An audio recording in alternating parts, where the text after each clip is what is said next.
नाजरीन अस्सलाम वालेकुम। IND टुडे न्यूज में आपका खैर मकदम करते हैं। आइए देखते हैं ये तफसीलात। और जहां तक पर्सनल लॉ बोर्ड का ताल्लुक है, उनसे तो मेरा यह कहना है कि आपकी सफ़ों की तत्हीर होनी चाहिए और आप मासूम नहीं हैं। आपने जिन लोगों से राब्ते बना रखे हैं वो न मुसलमानों में मकबूल हैं न गैर मुस्लिमों में मकबूल हैं। मेरा उनसे कहना है कि अगर आप अपनी तत्हीर के लिए तैयार हैं, आप ओवैसी को बाहर कीजिए, वरना आप उनके सियासी एजेंडे में शामिल समझे जाएंगे। आप उनके सियासी मरकज में प्रोग्राम कर रहे हैं और वो जिस अंदाज से गुफ्तगू करते हैं, उनका जो तारुफ है वो अच्छा तारुफ नहीं है। हर जगह के मुसलमान परेशान हैं कि वो वहां जाकर वोट बांट देते हैं। ये उनका तारुफ बिहार में, ये उनका तारुफ यूपी में, ये उनका तारुफ कर्नाटक में। कर्नाटक के सारे मुसलमान परेशान हैं कि वो आकर अब हम लोगों को नुकसान पहुंचाएंगे। ये उनका तारुफ है।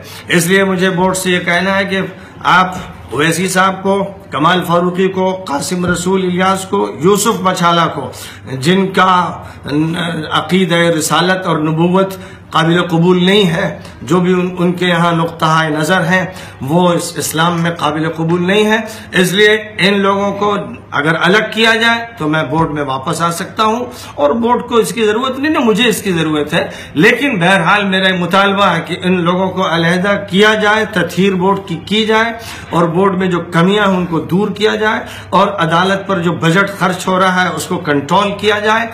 और बहुत सी तफसीलात है कि बाबरी मस्जिद, राम मंदिर का केस सही तौर पर नहीं देखा जा रहा है और जनाब शाहिद रिजवी साहब उसको देख रहे थे। उन्होंने खत लिखा कि मैं इस मुकदमे को नहीं लड़ूंगा।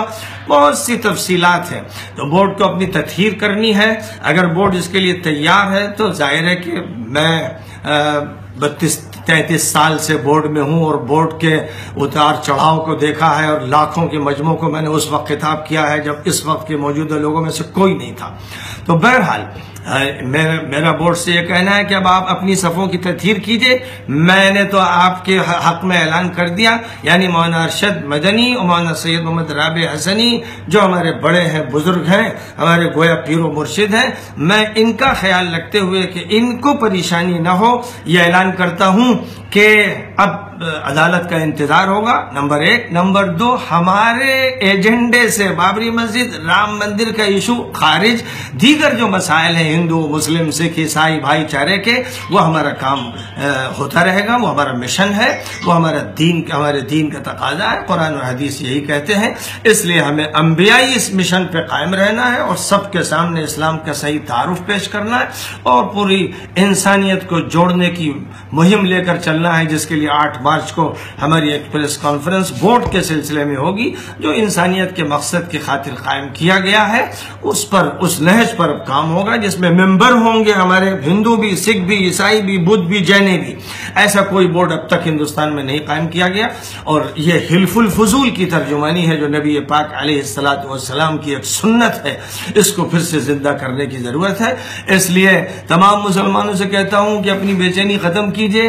ब्लड प्रेशर आपका हाई हो गया है, उसको मुतदिल कर लीजिए। बुखार बहुत चढ़ गया, उसको 99 पे ले आइए। अब ठंडे हो जाइए और जिन्होंने गाली गलोच किया हो और उलमा की शान में गुस्ताखियां की हो, वो जल्द अज जल्द तौबा कर लें, कबल इसके कि खुदा की पकड़ हो, मुआखजा हो और आखिरत में फिर उनसे पूछा जाए कि तुमने जबान कैसे खोली थी।